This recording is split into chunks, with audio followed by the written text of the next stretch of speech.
আল্লাহ রাব্বুল আলামিন বলেন, ডানে বিপদ, বামে বিপদ, সামনে বিপদ, পিছনে বিপদ, তোমাদের হৃদয়ের মধ্যে যখন আমি আল্লাহর প্রতি তাকওয়া থাকবে, ভালোবাসা থাকবে, আমি আল্লাহ রাব্বুল আলামিন সারা পৃথিবীর অন্ধকার থেকে বের করে আমি তোমাকে আলোর পথে নিয়ে যাব। হায় হায় হায় হায়। ওয়া'লামু আন্নাল্লাহা মা'আল মুত্তাকিন।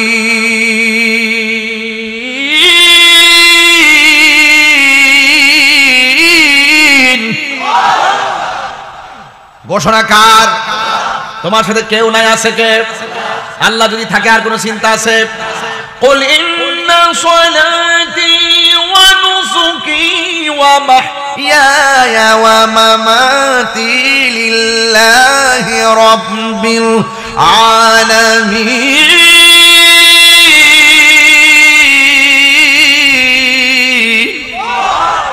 আমার জীবন কার জন্য? আমার নামাজ কার জন্য? আমার কুরবানি কার জন্য? সামনে ঈদুল আজহা আছে না নাই? কোন বাপের নামে জবাই করলে জবাই হবে, তালুর নামে জবাই করলে তালে জবাই হবে, বিসমিল্লাহি কার নামে জবাই হবে? এই জন্য যুবক ভাইরা, ইব্রাহিম নবীকে আল্লাহ 10টা পরীক্ষা করেছেন। এর মধ্যে 1 নম্বর পরীক্ষা জনম শত্রু, যার নাম হল নমরুদ্দা। এই নমরুদ্দা ইব্রাহিম নবী আল্লাহর জিকির করে। কার জিকির করে? আল্লাহর জিকির করে।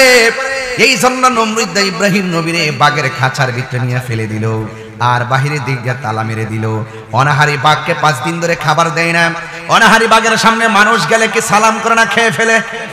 ইব্রাহিম নবীকে যখন ভিতরে ঢুকাইয়া দিছে, ইব্রাহিম নবীর চতুর্পাশে বাঘটা ঘোরাঘুরি করতেছে, আর নমরুদ্দা সাঙ্গ পাঙ্গ নিয়ে লাফালাফি করতেছে। বহুত দিন পরে ইব্রাহিম নবীর জায়গা মতো ফালাইলাম, বাঘে বাপেরও সারে না খাইয়া ফেলে। এরপর ইব্রাহিম নবী বাঘের খাঁচার ভিতরে আল্লাহকে ডাক দিয়া, আল্লাহ ও পুঙ্কার বাবা, জবানটা খুলে বলো আল্লাহ, মায়া সুরে বলেন আল্লাহ। এবার ডাক দিক, আল্লাহ আমি মনে হয় বাঘের থাবা থেকে বাঁচতে পারবো না, তবে বাঘে যদি আমারে খায়া ফেলে গো, আমারে যেন নামাজরত অবস্থায় খেয়ে ফেলে। খেয়াল করছেন নি? আমি নামাজে দাঁড়াইতেছি, নামাজরত অবস্থায় যেন আমার মৃত্যু হয়। আল্লাহু আকবার। এই জন্য প্রেমিকরা নামাজ সারে, আরো যারা সারে। ও আমার পুঙ্কারের বাবা, ব্রাহ্মণ পাড়ার বাবা, ইব্রাহিম নবী নামাজের মধ্যে দাঁড়ায় গেছে। এবার বাগে আসছে, ইব্রাহিম নবীর ঘাড়ের মধ্যে ধরবে, ইব্রাহিম নবীর রুকুর মধ্যে চলে গেছে। আবার মাথার মধ্যে ধরবে, ইব্রাহিম নবী দাঁড়ায় গেছে। আবার পিছন দিক দিয়ে ধরবে, ইব্রাহিম নবী সাজদায় চলে গেছে। আবার সাজদায় মাথায় ধরবে, ইব্রাহিম নবী বসে গেছে। এইভাবে তিনি নামাজ পড়া শুরু করলেন। এবার নামাজ শেষ করলেন, সালাম ফিরাইয়া 2টা হাত বাড়াইয়া দিলেন। ইব্রাহিম নবীরে বাগে খাওয়ার জন্য গেল। যেই মাত্র ইব্রাহিম নবী সাজদার মধ্য থেকে মাথা মুবারকটা তুললেন, আর আল্লাহর দরবারে 2টা হাত বাড়াইয়া দিলেন। চোখের পানি ফেলে যখন কান্না শুরু করে দিলেন, ওই বাঘ ইব্রাহিম নবীর কপালের দিকে তাকায় রইছে। মুফাসসিরিন কিরাম লিখতেছে, বাঘ ইব্রাহিম নবীরে খাবার জন্য পিছন দিক দিয়ে ডান দিক দিয়ে চেষ্টা করেছে, মাথার তালু দিয়ে চেষ্টা করেছে।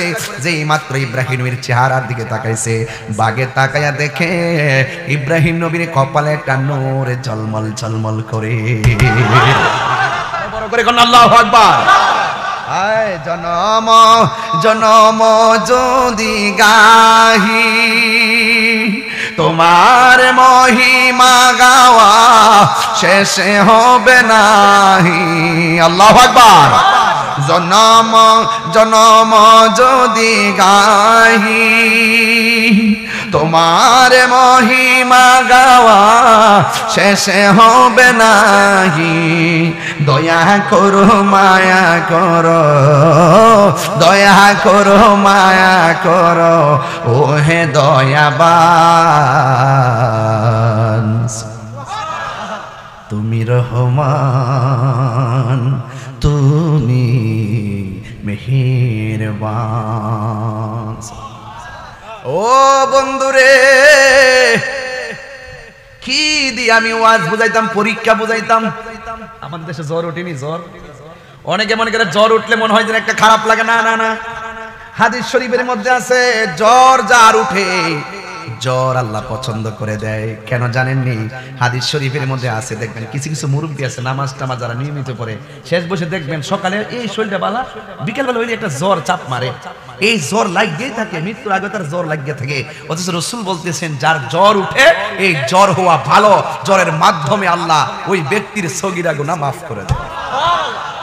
হাদিস শরীফে আছে, আপনি দেখেন, খবর নিয়ে দেখেন, জ্বর নিয়ামত, জ্বর কিয়ামত নয়।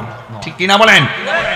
এই জন্য আমার যুবক ভাইরা মাঝে মাঝে কিন্তু ছোট ছোট কথা বলছি বোঝার জন্য, বেশি লম্বা চূড়া আজকে আলোচনা হবে না, শুধুমাত্র মূল কথা বলবো। এই জন্য আমি শুরুতেই ওয়াজ শুরু করলাম, অপ্রাসঙ্গিক কোনো কথা বলে সময় নষ্ট করি নাই। এই জন্য আমার নবী, আমার আল্লাহ পাকের বন্ধু ইব্রাহিম খলিলুল্লাহর সামনে বাঘ দাঁড়াইছে, আর ইব্রাহিম দোয়া করে চোখের পানি ফালাইয়া আল্লাহর কাছে ডাক দিয়ে, আল্লাহ এই বুঝি আমার জীবনের শেষ মোনাজাত, চোখের পানি ফেলে কাঁদতেছে। এবার নমরুদা কয়, বাঘ তাড়াতাড়ি খাস না কেন? বাঘ ইব্রাহিম নবীর কপালের দিকে তাকাইয়া যেই মাত্র দেখতেছে নূর চমকাইতেছে, বাঘে ইব্রাহিম নবীর দেখে বড় মায়া লেগে গেছে।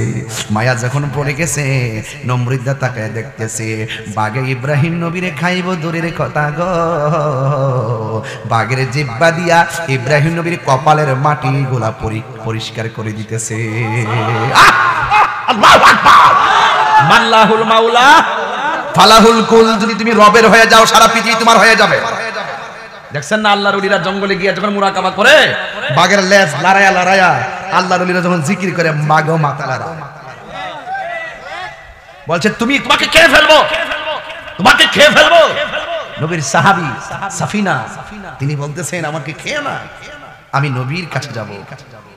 বাঘের সাথে সাথে আমি তোমাকে খাবো না, যার পরিচয় দিছো তাকে খাওয়া যায় না, যার পরিচয় দিয়েছো তোমাকে খাবো না, বরং কোথায় যাইবা? কয় নবীর কাছে যাব। কয় চলো রাসূল পর্যন্ত তোমাকে পৌঁছাইয়া দেই। এটা আপনারা বিশ্বাস করেন না, এটা মানেন না আপনারা। ওলি আল্লাহদের বেলায়েত তো বুঝেন না আপনারা। যখন আমরা এই আলোচনাগুলো করি, মনে করেন আপনার কিচ্ছা করি, যখন বেলায়েতের আলোচনা করি, মনে করেন আপনারা কৌতুক বলি। বেলায়েতের প্রেম সাগরে যদি লাভ না দেন, আপনি আল্লাহকে চিনবেন তো? আপনি তো নিজেকে নিজে চিনতে পারবেন না। বলছে তুমি আগে তোমাকে চিনো, তুমি যদি তোমাকে চিনো তুমি আল্লাহকে চিনতে পারবে। কথা বলেন না ঠিক কিনা বলেন? আমি তো আমাকে চিনি না, কোথায় ছিলাম, কোথায় আসলাম, কোথায় যাব, এই তিন দেশের সন্ধান যে করতে পারছে না, সে তো প্রেমের মজাই পাইছে না। হে বুঝে তিন বেলা খাও না, তিনতলা বিল্ডিং, আলহামদুলিল্লাহ আল্লাহ ভালোই রাখছে। আর এই বালোর ভিতরে যা আরো কত বালা আছে, একটা তো দেহের বালা, একটা আছে মনের বালা। যার মন ঠিক তার দুনিয়া ঠিক। কথা কোন ঠিক কিনা? প্রেমের আগুন জ্বলে। আমার যুবক ভাইয়েরা, না লাইন ডালার ইসলাম আমি খুব কষ্ট করে ধরে রেখেছিলেন। আমার ভাইয়েরা, এটা বাইরে কি মানুষ নাকি? ও আচ্ছা, সাইডে মানুষ না? আচ্ছা আচ্ছা, তাইলে মোটামুটি আইতেছে মানুষ নাকি? আল্লাহ কবুল করুক, আমিন কোন। পাইলে নিরালাহি গনবী, একটু চাটা দিতে, গলা তো বয়ে গেছে। বাসান আপনার মনে একটু কষ্ট হইতেছে? ওয়াজ কি মোটামুটি আধা ঘন্টা করে নিয়েছি, কি খারাপ লাগতেছে নাকি? কষ্ট হইতেছে নাকি? একটা কথা কি বেলাইনে কইছি? আজকে মানুষ করে দিয়া যাবো। আমি যে নিয়ত লই আইছি, ওই যে বুঝেন না, ওই যে ওই যে ওই যে একদম সাইজ করে দিয়া যাবো, বুঝাইয়া দিয়া যাবো যে কুরবানি যে করছ বেটা, বনের পশুর গলা থেকে রক্ত বের করার আগে তোর মনের পশু ঠিক কর। কথা বলেন ঠিক কিনা বলেন?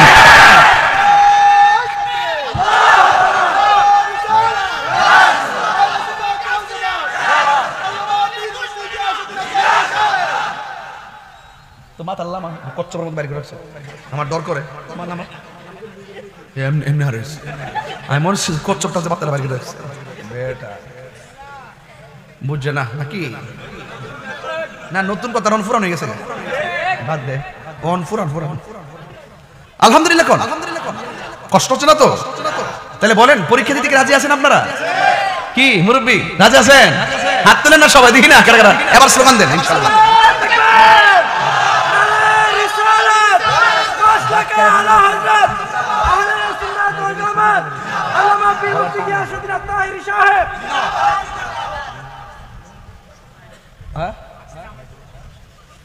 আলহামদুলিল্লাহ কোন কষ্ট হচ্ছে আপনাদের?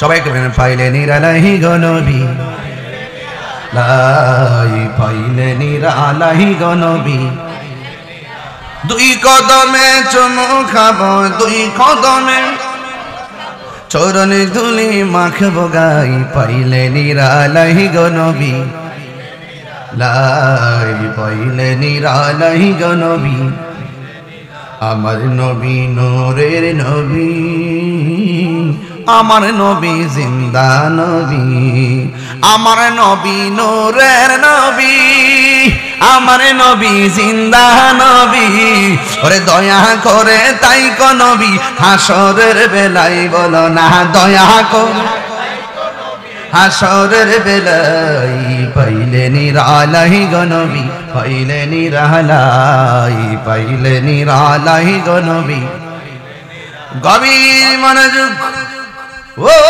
পুঙ্কার বাবা ইব্রাহিম নবীর কপালে বাগে জিব্বা দিয়া চাটিয়া চাটিয়া দুলা পরিষ্কার করে দে আর নমরুদ কয় বাপ খাস না কেন যার কপালে নূর চমকাই তারে খাওয়া যায় না তারে ভালোবাসা যায় এরপর ইব্রাহিম নবীকে আল্লাহ ওই পরীক্ষা থেকে হেফাজত করছেন ও বন্ধু 2 নম্বরের পরীক্ষা ইব্রাহিম নবীর জন্য বিশাল বড় একটা গর্ত বানাইছে নমরুদ আসেনি রে বাবা এমন গর্ত বানাইয়া ওই গর্তের মধ্যে আগুন লাগাইয়া ইব্রাহিম নবীর আগুনের মধ্যে ফালাইয়া দিছে কিন্তু ইব্রাহিম নবীর গায়ের মধ্যে একটা আগুনের আসরও লাগে নাই সুবহানাল্লাহ রক্ষা করার মালিককে আমরা সারা জীবন গান গাইছি অনেক মানুষ আমাদের ফতোয়া দিয়া ব্যাং গাইছে আরে বাবা তিরস্কার কইরো না আমাদের মনের কথা কিছু ছন্দের আকারে বলি যারে মাটিও খাই না জমেও সয় না গো প্রেমিক যেই জনা ঠিক না হাই রে ইব্রাহিম নবীর বাগেও খাইল না আগুনেও সইল না তার মানে প্রমাণ হয়ে গেছে রক্ষা করার মালিককে ইব্রাহিম নবী একটা নয় দুইটা নয় এমন ভাবে পরীক্ষা শুরু করলেন তার স্ত্রী প্রথম স্ত্রীর নাম হলো হযরতে সারা এই সারার ঘরের মধ্যে কোনো সন্তান আরো জোরে কোন যাই আমার আল্লাহ দীর্ঘদিন পরে হাজেরার ঘরে সন্তান দিয়েছেন আমার ইব্রাহিম নবী ডাক দিয়া কে হাজেরা চলো না তোমাকে নিয়ে আমরা হিজরতে বের হয়ে যাব চিৎকার মেরে কর না আল্লাহু আকবার ইব্রাহিম নবীর জীবনে অনেক হিজরত আছে ও বন্ধুরে আমার ইব্রাহিম আলাইহিস সালাম হাজেরাকে নিয়ে রওনা হয়ে গেছেন যাইতে যাইতে এমন একটা জায়গায় যাওয়ার নির্দেশনা পেলেন কয় মরুভূমির তরুলতাহীন গাছপালাহীন একটা নিবিড় অরণ্যে একাকী তুমি চলে যাও যেখানে গাছপালা থাকবে না তরুলতা থাকবে না পাখপাখালি তেমন থাকবে না নীরব একটা জায়গায় তুমি ধ্যান করার জন্য চলে যাও ছোট্ট বাচ্চা ইব্রাহিম ইসমাইল আলাইহিস সালামকে সাথে লইয়া ওই জায়গার মধ্যে তিনি রওনা হয়ে গেছেন এই কথা সবাই জানলেও শুনতে হবে কারণ কয়েকদিন পরে কুরবানি আসতেছে কুরবানি মানে হলো গরু খাইয়া পেট ভরা নয় কুরবানি মানে হইল আমার রবের নৈকট্য লাভ করা ঠিক কিনা বলেন এবার ছোট বাচ্চা নাম হলো ইসমাইল সাথী কইরা সুন্দর করে নিয়ে গেছে ওই জায়গার মধ্যে যখন নিয়ে গেল হঠাৎ করে ইব্রাহিম নবী এমন একটা জায়গায় গেছে যেই জায়গার মধ্যে গাছ নাই যেই জায়গার মধ্যে তরুলতা নাই যেই জায়গার মধ্যে কোনো মানুষ নাই ওই জায়গায় যখন ইব্রাহিম নবী গেল হঠাৎ কইরা ডাক দিয়ে কয় হাজেরা তুমি তোমার সন্তান নিয়ে এই জায়গার মধ্যে থাকবা তোমাদেরকে রেখে আমাকে চলে যেতে হবে এবার হাজেরা ডাক দিয়ে কয় স্বামী গো ও আল্লাহর বন্ধু ঘর থেকে বের কইরা এমন জায়গায় আনছেন যেই জায়গার মধ্যে মানুষ নাই পানি নাই খাওন নাই কোনো কিছু নাই যাই অল্প কটা খাওন নিয়ে আইছি আর কদিন থাকবো জানি না আপনি কখন আসবেন সেটাও তো জানি না কয় না না না খাবারের সঙ্গে কোনো সম্পর্ক নাই আমাকে চলে যেতে হবে এই কথা বলার পরে হাজেরা ডাক দিয়া বলে নবী গো আপনি কি আপনার স্বইচ্ছায় যাচ্ছেন নাকি আমার আল্লাহর হুকুমে যাচ্ছেন ইব্রাহিম নবী বলে হাজেরা ঘর থেকে বের হইছে আল্লাহর কথায় এখনো তোমাদেরকে জঙ্গলার মধ্যে রেখে চলে যেতে হবে আমার ইচ্ছা না হুকুম করেছেন একজন জবান খুলে বলুন তিনি কে আল্লাহু আকবার আমি আল্লাহর হুকুমে চলে যেতে হবে এতক্ষণ বলছে মানুষ নাই, এতক্ষণ হাজারা বলছে গাছ নাই, এতক্ষণ হাজারা বলছে তরুলতা নাই, এতক্ষণ হাজারা বলছে অন্য কোনো কিছু নাই, আমি কেমনে থাকবো? যেই মাত্র শুনছে আমারে আল্লাহ হুকুম করেছে যাওয়ার জন্য, হাজারা ডাক দিয়ে কয় স্বামী গো, ও স্বামী আমার, আল্লাহ যদি আমাদের এই অবস্থা জানার পর আপনার হুকুম দিয়া থাকে, আর দেরি কইরেন না, আমরা এইভাবে রাইখে আপনি চইলা যান, নিশ্চয়ই আপনার রব আমাদেরকে না খাওয়ায়া মারবে না। তাহলে পরীক্ষা আছে না নাই? আরে বাবা, তুমি সন্তানরে গলা টিপে মাইরা ফেলাইতাছো খাবারের ডরে। আল্লাহ বলছে বান্দারে, তোরা খাবারের ডরে সন্তান হত্যা করিস না, ঠিক কি না বলেন? আওয়াজ করে বলেন রিজিকের মালিক কে? যারে আল্লাহ সন্তানটা দেখ, আমার আল্লাহ রিজিক দিয়াই দুনিয়াতে পাঠাই। আজকে পুমকার আইসা উস্তাবাজি দিয়া খাইলাম, দেশি মুরগি দিয়া খাইলাম, সবাই মনে মনে ভাবতেছে আপনি খাওয়াইছেন, আপনি খাওয়াইছেন। না না না, আমার রিজিক আপনার লেখা আছে, আল্লাহ আপনার দিয়া গুছাইছে, আমার ফেরে ঢুকাইছে। আমার রিজিক আমি খাইছি, ব্যবস্থা করছে আপনারে দিয়া, কথা কোন ঠিক কি না? এই জন্য খাওয়ার মধ্যে লস নাই। ভিক্ষু করে ভিক্ষা করতে আসলে যে যেইভাবে আসুক না কেন, এটার মধ্যে কোনো বাবা টেনশন করবেন না। জবানটা খুইলা কোন রিজিকের মালিক কে? রিজিক দেওয়ার মালিক কে? চিৎকার মেরে কোন না আল্লাহু আকবার। এবার ইব্রাহিম নবী চলে গেছে হাজারা জনমানবহীন একটা নীরব জায়গায়, জবান খুলে কোন যার কেউ নাই তার কে আছি। ওয়া ইলাহুকুম ইলাহু ওয়াহিদুন লা ইলাহা ইল্লা হুয়ার রহমানুর রহিম। যার কেউ নাই তার কে আছে। ও যুবক, হাজরা একলা সন্তানটারে লইয়া মরুভূমির বালুর মধ্যে দিন কাটে আর রাত কাটে, ডাইনি কোনো মানুষ নাই, বামে কোনো মানুষ নাই। হঠাৎ কইরা হাজেরা মরুভূমির বালুর মধ্যে থাকতে থাকতে আর খাবার শূন্যতার কারণে তার স্তনের দুধ শুকাইয়া গেছে, জিহ্বার পানিটা পর্যন্ত শুকাইয়া গেছে, আর সন্তানটা খাবারের জন্য ছটফট ছটফট শুরু করছে। ওই সন্তানটা যখন কান্না শুরু করলো, এবার হাজেরা কয় আমার স্বামী কাছে নাই, ঘরের মধ্যে খাবার নাই, যা খাবার আনছিলাম সব শেষ হয়ে গেছে, এখন আমার সন্তান রৌদ্রের মধ্যে পানির জন্য কান্না করি, জিহ্বা মুখে ঢুকাইয়া দেয়, পানি খুঁজে পাই না। ও বন্ধুরে, স্তনের দুধ শুকাইয়া গেছে, কি খাওয়াবে? মায়ের সামনে সন্তান না খায়া যদি কষ্ট পায়, বিদেশ বিরাজ্যে যারাই আছে তাদের চাইতে মা জননী বেশি কষ্ট পায়, ঠিক কিনা? ও মা,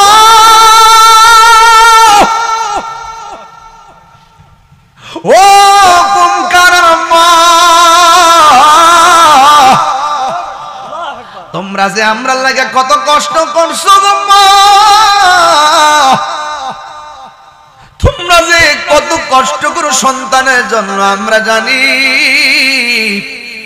ও যুবক, ও আজ যদি 1 মিনিটের জন্য ভালো লাগে থাকে, গরু আইনা জবাই করলে কোনো লাভ হইতো না, কুরবানি দিলে কোনো লাভ হইতো না, যদি মার মনে হালকা কষ্ট থাকে।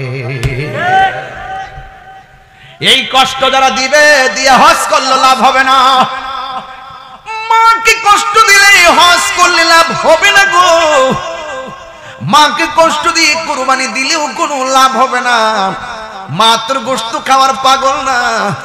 মারে যদি কইতি আম্মা কোন গরু কিনতাম, লাল কিনতাম না কালো গরু কিনতাম, মা যদি তোরে কইতো পুত্রে যেটা ভালো লাগে এটা লইয়া, মা সবারে কইতো, কালো আনলো কইতো, সাদা আনলো কইতো, আমার ফুলা আমার জিগাইয়া গিয়া গরুটা কিনছে।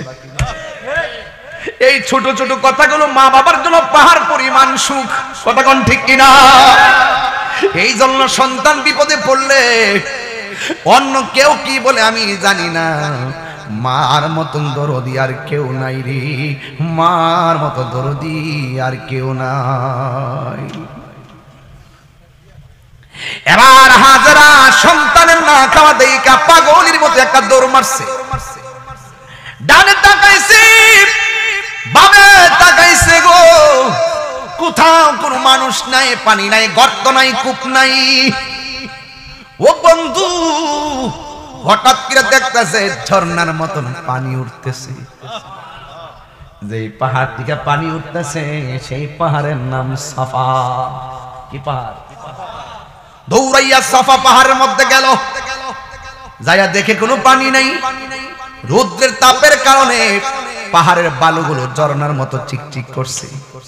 মা যখন দেখছে পানি নাই, বালু দেখা যায়, মনটা ভাঙ্গা গেছে। ওই জায়গার মধ্যে একটু সামনে তাকাইছে গো, সামনে তাকায় দেখে চিকচিক করতেছে ঝর্ণার মতো। দৌড়াইয়া ওই পাহাড়ের মধ্যে গেছে, যেই পাহাড়ের নাম হলো মারওয়া। ইন্নাস সাফা ওয়াল মারওয়াতা মিন শাইরিল্লাহ। আল্লাহ নিদর্শন, অনেকগুলা নিদর্শন দুনিয়াতে আছে। সব চাইতে বড় নিদর্শনের মধ্যে দুইটা নিদর্শন, একটা হলো সাফা আর একটা হলো মারওয়া। এই হাজারা একবার সাফা গেছে, আওলাকে সে পাগল বেশে শাড়ির আঁচলটা মাটির মধ্যে খেসরাইয়া আবার মারওয়া পাহাড়ে গেছে। আমি আমার মারে লইয়া ওই মারওয়া পাহাড়ের মধ্যে দাঁড়াইছি, সাফা পাহাড়ের মধ্যে গেছি। এই মারে লইয়া লইয়া দৌড়া দৌড়া এই 7টা তাওয়াফ করছি, 7 বার দৌড়।